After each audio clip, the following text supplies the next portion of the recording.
Good morning बच्चे लोग, कैसे हैं? उम्मीद करता हूं सब बढ़िया होंगे, स्वस्थ होंगे। चलो देखो, आज हम एक नया टॉपिक स्टार्ट करते हैं, प्रेडिकेट। इससे पहले मैंने आपको बताया था सब्जेक्ट के पार्ट, यानी कि पार्ट ऑफ सब्जेक्ट। क्लास 2 में आपने देखा होगा। अब हम चलते हैं नेक्स्ट वीडियो में। तो देखिए, सबसे पहले प्रेडिकेट होता क्या है। तो मैंने कहा था, इसकी डेफिनेशन भी लिखाई हुई है मैंने, वर्ब के बाद वाला भाग, वर्ब के नहीं बल्कि वर्ब सहित बाद वाला भाग प्रेडिकेट होता है।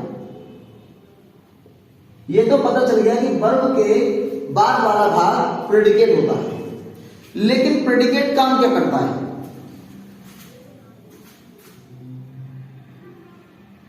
प्रेडिकेट सब्जेक्ट के द्वारा किए हुए कार्य के बारे में बताता है। मतलब जो सब्जेक्ट कार्य करेगा उसको कौन बताएगा? प्रेडिकेट बताएगा। जैसे कि Rahul makes a noise in tuition. Rahul tuition में उधम मचाता है। उधम नहीं मतलब शोर मचाता है। उधम तो हाथ पैर वाला होता है। उधम की मीनिंग होती है बच्चे लोग हस्तल, HUSTLE। हस्तल माने उधम मचाना,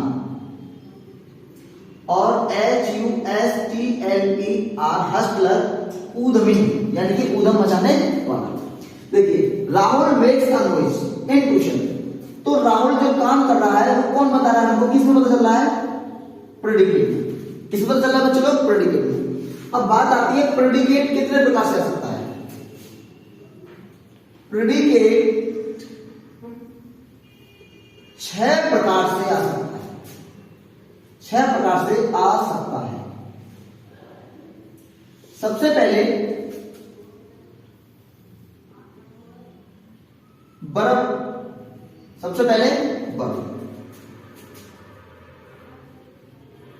डॉग्स बार्क, कुत्ते भौंकते हैं। ही गोज, वह जाता है। नगमा रीड्स, नगमा पढ़ती है। यानी कि आपका एक जो सब्जेक्ट रहेगा उसके बाद एक वर्ब आएगी। सिर्फ इसी से आपका बात रहेगा। मैंने खाना खाया। I had food। अब देखो बेटा, तुम सोच रहे होगे कि सर हैड क्यों लगा दिया आपने। तो देखो, आज की जो मॉडर्न इंग्लिश है उसमें हैव का मतलब खाना पीने के लिए यूज कर सकते हैं। इस सेंटेंस को ऐसे बना सकते हैं, I ate food। अब ये प्रेडिकेट का कौन सा पार्ट हो जाएगा? सेकंड पार्ट हो जाएगा। वर्ब है, वर्ब के बाद क्या आ रहा है? सर वर्ब के बाद ऑब्जेक्ट आ रहा है। तो दूसरा पार्ट क्या हो गया?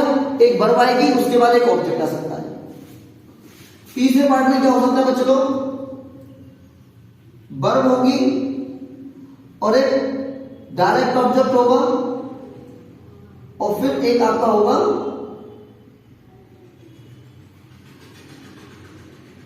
Indirect object. सर जरा ये बताइए, डायरेक्ट ऑब्जेक्ट, इनडायरेक्ट ऑब्जेक्ट क्या होगा? तो सबसे पहले मैं आपको डायरेक्ट ऑब्जेक्ट और इनडायरेक्ट ऑब्जेक्ट के बारे में बताता हूं। तो मुझे ये ऊपर का हटा देना चाहिए। चलिए मैं इसको हटा देता हूं।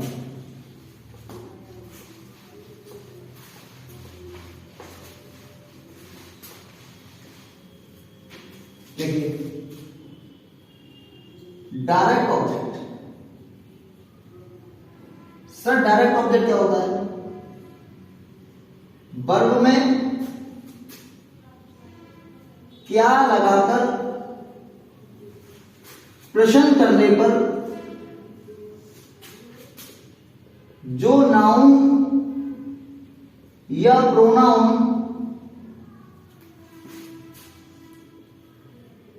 उत्तर में आता है वही डायरेक्ट ऑब्जेक्ट होता है। Direct object DO. जैसे कि उसने मुझे अपनी दुख भरी कहानी सुनाई। तो देखो, ही told me his sad story. यहां पर हम बात करें डायरेक्ट ऑब्जेक्ट की, तो मैं बोलूं क्या सुनाई? दुख भरी कहानी। दुख भरी कहानी, ये क्या है? सैड, और दुख भरी से पहले बेटा अपनी दुख भरी कहानी पूरा आना चाहिए। His sad story, his sad story. तो यहां पर ये कहलाएगा direct object. Sir indirect object क्या होता है? जरा लिखते हैं इनडायरेक्ट ऑब्जेक्ट।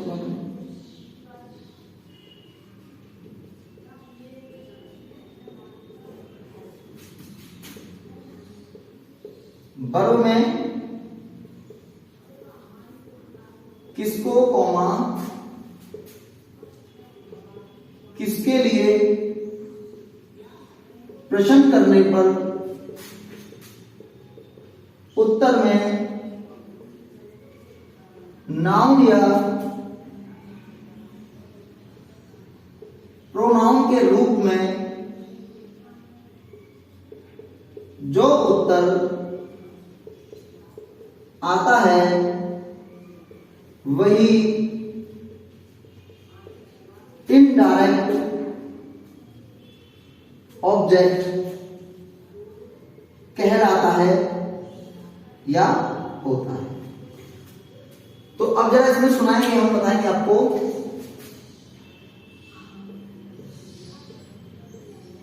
किसको सुनाई, यानी वर्ब में हमने क्या लगाया? किसको सुनाई?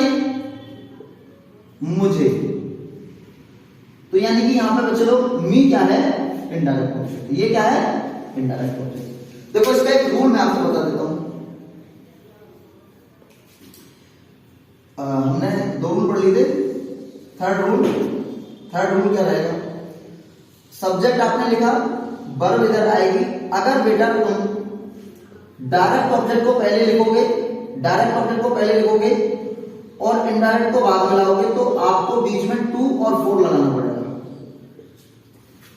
और फोर्थ रूल में क्या था?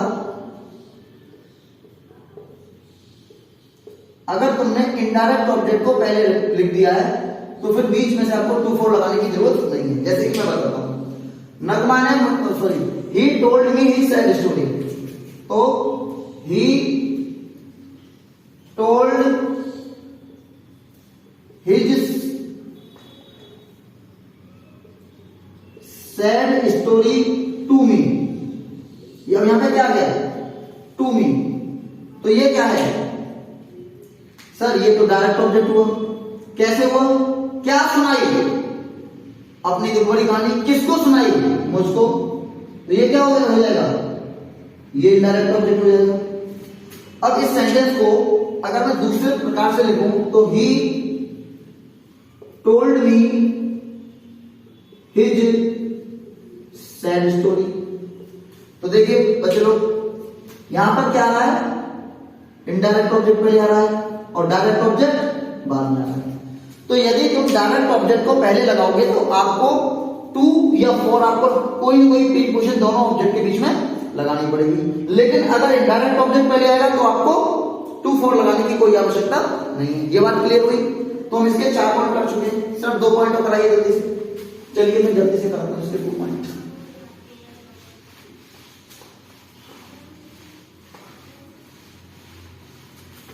देखिए किसी भी सेंटेंस का स्ट्रक्चर क्या होता है? एक सेंटेंस का अगर बेसिक रूल लिया जाए, सब्जेक्ट, वर्ब और ऑब्जेक्ट, यानी कि कर्ता, क्रिया, कर्म और ट्रांसलेशन अर्थ। जब हम बचपन में सुनते थे अपने टीचर से तो वो कहते थे कर्ता, क्रिया, कर्म और ट्रांसलेशन अर्थ। मैं 4th की, 6th की, 7th की बात बता रहा हूं। तो कर्ता, क्रिया, कर्म, ट्रांसलेशन अर्थ। लेकिन कुछ वर्ब ऐसी होती हैं, कुछ वर्ब अंग्रेजी में ऐसी होती हैं जिसमें आपको सब्जेक्ट भी होगा, वर्ब भी होगी और उसका ऑब्जेक्ट भी होगा, लेकिन फिर भी उसका अर्थ पूरा नहीं होगा। तो देखो, राहुल नेम्ड हिज सन, नगमा कीप्स हर क्लोथ। अब देखो, यहां पर सब्जेक्ट है राहुल। राहुल ने अपने पुत्र का नाम रखा। अब राहुल ने अपने पुत्र का नाम रखा, लेकिन यहां पर नाम नहीं दे रखा है, उस नाम को नहीं बताया।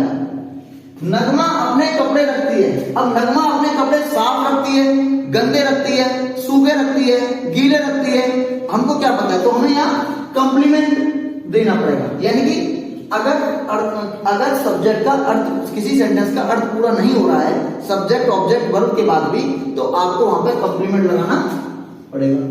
क्या लगाना पड़ेगा? कॉम्प्लीमेंट लगाना पड़ेगा। सर रूल क्या होगा? तो फिफ्थ रूल होगा, वर्ब होगी, ऑब्जेक्ट होगा और उसके बाद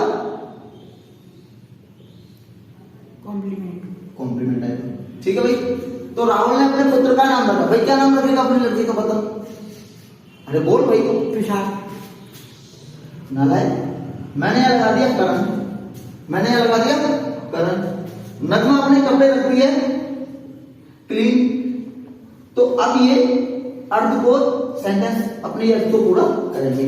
तो इंग्लिश में कुछ वर्ब ऐसी होती हैं जिनको कि हमें बनाना, सेंटेंस का अर्थ क्लियर करने के लिए हमें कॉम्प्लीमेंट की आवश्यकता होती है। यहां तक बात क्लियर हुई। वर्ब की बात मैं बाद में करूंगा। अब लास्ट आपको देखते हैं,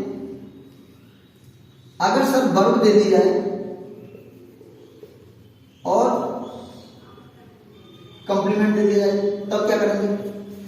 अभी बहुत लोगों को ये नहीं पता होता है कि कॉम्प्लीमेंट और ऑब्जेक्ट में क्या अंतर होता है। तो मैं आपको बता दूं, कॉम्प्लीमेंट किसी अर्थ को, किसी जो वर्ब होती है, जैसे लिंकिंग वर्ब होती है, जैसे लिंकिंग वर्ब कौन सी होती है सर? ये कॉम्प्लीमेंट आता क्यों है, ऐसे आएगा तो लिंकिंग वर्ब की बात, ये मैं पूरी डिटेल वीडियो आपको बना के दूंगा लिंकिंग वर्ब की। Is, am, are, was, were, appear, seem, look, get, run, etc. बहुत सारी वर्ड्स।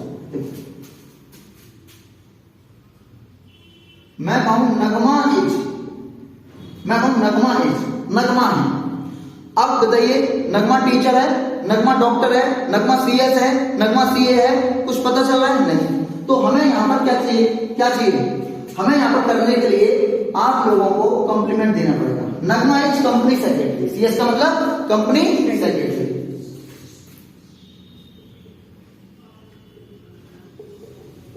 तुषार इज, अब तुषार क्या है? तुषार एक लड़का है, तुषार एक लड़का है या उद्यमी लड़का है, सीधा लड़का है, पता नहीं। तो Tushar is a naughty boy. तो ये नॉटी बॉय क्या है? कॉम्प्लीमेंट है। क्लियर हो गया? देखो, अब मैं आपको लास्ट जाते जाते एक बात बता के जा रहा हूं, ऑब्जेक्ट वर्सेस कॉम्प्लीमेंट। देखो,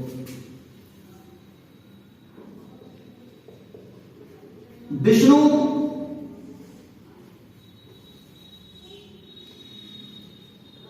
ईट्स रोस्टेड चिकन। विष्णु भुना हुआ मुर्गा खाता है। अब मैं इसमें लिखता हूं, Vishnu goes to school. Vishnu school जाता है। तो देखिए बेटा, दोनों में वर्ब आ रही है, लेकिन ये बाद वाला जो पार्ट है ये इसकी क्रिया बता रहा है। यानी कि ये क्या खाता है? Roasted chicken. लेकिन विष्णु कहां जाता है? विष्णु कहां जाता है? तो देखो, अगर तुम्हें, मैं हिंदी में बताऊं, अगर तुम लोगों को यह पता करना है कि ये कॉम्प्लीमेंट है या सब्जेक्ट ऑब्जेक्ट है, तो देखो वर्ब में क्या, कॉमा किसको, कॉमा किसके लिए प्रश्न करने पर जो उत्तर में नाउन या प्रोनाउन आएगा वही आपका ऑब्जेक्ट होगा। उसके अलावा कहां के उत्तर में आएगा? जैसे कि विष्णु स्कूल जाता है, तो विष्णु क्या जाता है? कुछ नहीं आएगा। किसको जाता है? नहीं आएगा। किसके लिए जाता है? नहीं आएगा। कहां जाता है? यानी कि आपको अगर ऑब्जेक्ट का पता लगाना है तो आपको सिर्फ 3 चीज याद रखनी है वर्ब में, क्या, कॉमा किसको, कॉमा किसके लिए, कॉमा किसके लिए लगाकर वर्ब में प्रश्न करने पर जो उत्तर में नाउन प्रोनाउन आएगा वही आपका बच्चे लोग ऑब्जेक्ट होगा। उसके अलावा जितना भी कुछ होगा वो सब बेटा कंप्लीमेंट होता है। इस पर मैं ऑब्जेक्ट और कंप्लीमेंट पर आपको एक डिटेल में एक वीडियो बनाऊंगा और आपको दूंगा। तो थैंक यू, मिलते हैं छोटे ब्रेक के बाद। बाय, हंसते रहिए, मुस्कुराते रहिए।